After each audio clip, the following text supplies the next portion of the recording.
Hello दोस्तों, आपका स्वागत है मेरे YouTube चैनल अंशु की सुनो पर। और मैं अंशु आज आपको क्वेश्चंस कराने वाली हूँ समास के। थ्योरी में इसलिए नहीं करा रही क्योंकि थ्योरी तो कहीं ना कहीं से पढ़ ही लेते हैं, बुक से या YouTube से बहुत लोगों ने पढ़ा रखी हैं, पर हम करेंगे क्वेश्चंस। ठीक है, तो चलिए शुरू करते हैं।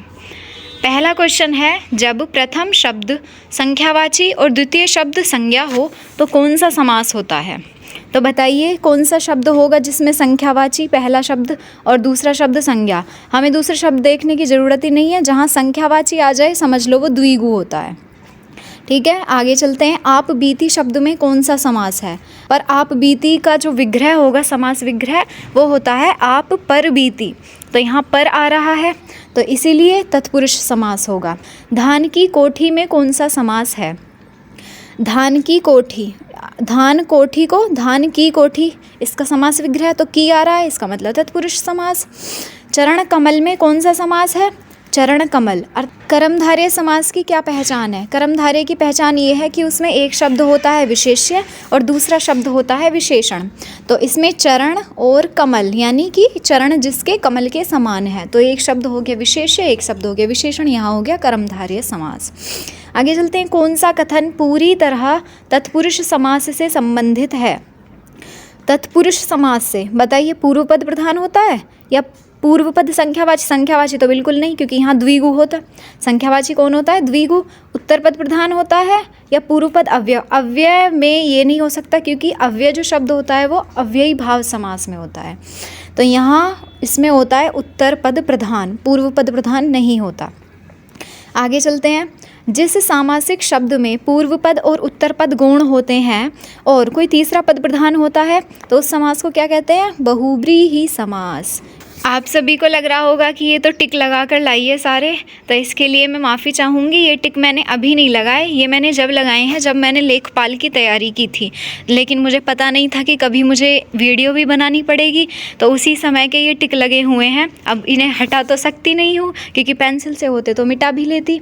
तो आपको सिर्फ अपने क्वेश्चंस पे ध्यान देना है। ये क्वेश्चंस का आंसर मुझे पहले पता था या नहीं?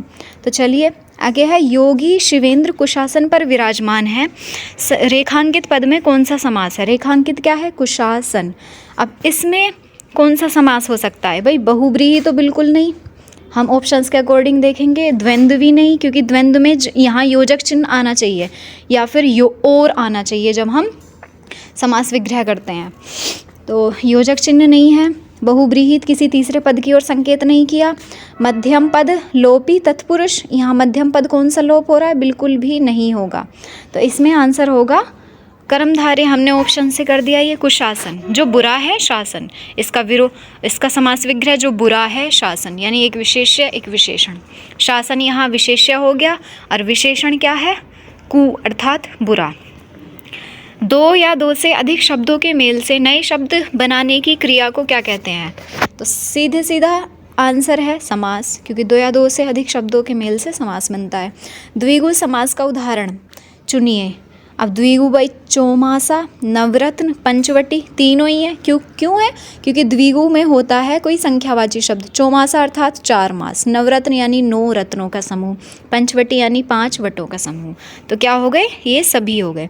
आपको एक चीज़ और बता दूं इम्पोर्टेंट इसमें, कि द्विगु समास के क्या क्या उदाहरण हो सकते हैं।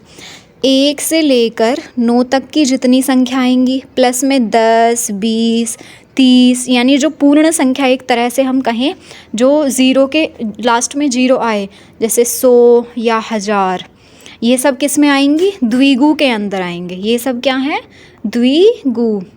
पर इनके अलावा जितनी भी संख्याएं हैं, जैसे 11, 25 या जो भी हैं, वो सब आएंगी द्वंद्व में। तो इस चीज़ को, बहुत इम्पोर्टेंट चीज़ है ये, इसको नोट कर लीजिएगा।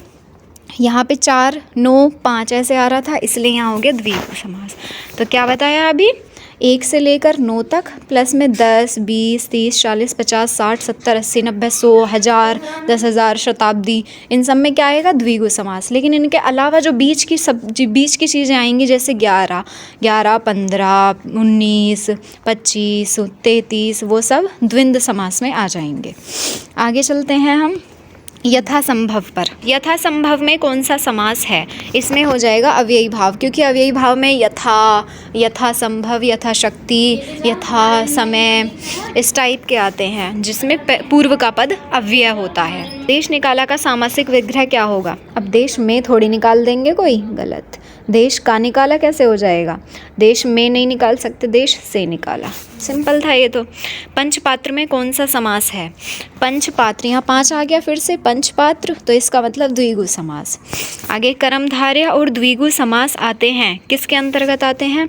इसका आंसर रट लीजिए, ये दोनों तत्पुरुष के अंतर्गत आते हैं। तो कर्मधारय और द्विगु तत्पुरुष समास के अंतर्गत आते हैं।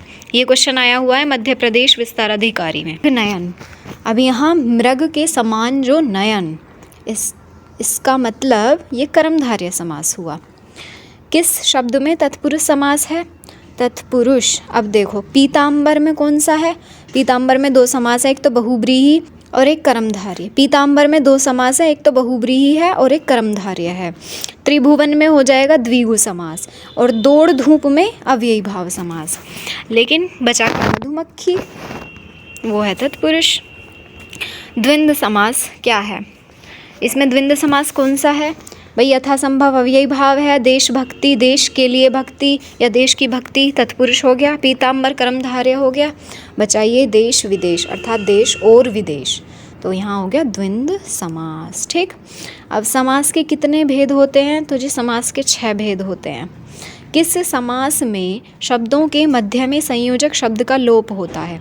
संयोजक शब्द का लोप, अर्थात जो बीच का ऐसे बीच में जोड़ने वाला शब्द होता है, जैसे और शब्द का लोप, यानी वो गायब होता है। तो द्वंद्व समास में ही तो होता है, जैसे राधा और कृष्ण, तो राधा कृष्ण लिख देते हैं हम ये योजक चिन्ह लगाकर, तो राधा और कृष्ण, और शब्द का लोप है वहाँ पर। ठीक है, आगे चलते हैं। पूर्व पद संख्यावाची होता है, कितनी बार आएगा ये? द्विगु। अनुरूप समस्त पद में कौन सा समास है? समास है, इसमें अव्ययी भाव कट गया है थोड़ा सा, तो आंसर इसमें अव्ययी भाव होगा। अनुरूप, रूप के अनुसार इसका समास विग्रह है। ठीक है, देशांतर में कौन सा समास है? देशांतर। बहुब्रीहि, बिल्कुल भी नहीं। द्विंद, देश और अंतर थोड़ी ना होता है, बिल्कुल गलत। ऑप्शन से हो गया हमारा कर्मधारय। चौमासा 4 आ गया फिर से द्विगु। पंच 5 आ गया इसमें, इसका मतलब द्विगु। त्रिवेणी, इसमें भी द्विगु। देव जो महान है, देव जो महान है, इस किस समास का उदाहरण है? तो ये जी कर्मधारय का उदाहरण है। ठीक, अब योगदान में कौन सा समास है? योगदान में कर्मधारय समास है, आया हुआ क्वेश्चन है ये UPSSC। कर्मधारय समास किस में है? चक्रपाणी में कौन सा हो जाएगा? चक्रपाणी यानी जिनके हाथ में चक्र होता है, अर्थात विष्णु जी, यानी बहुब्रीहि समास है इसमें।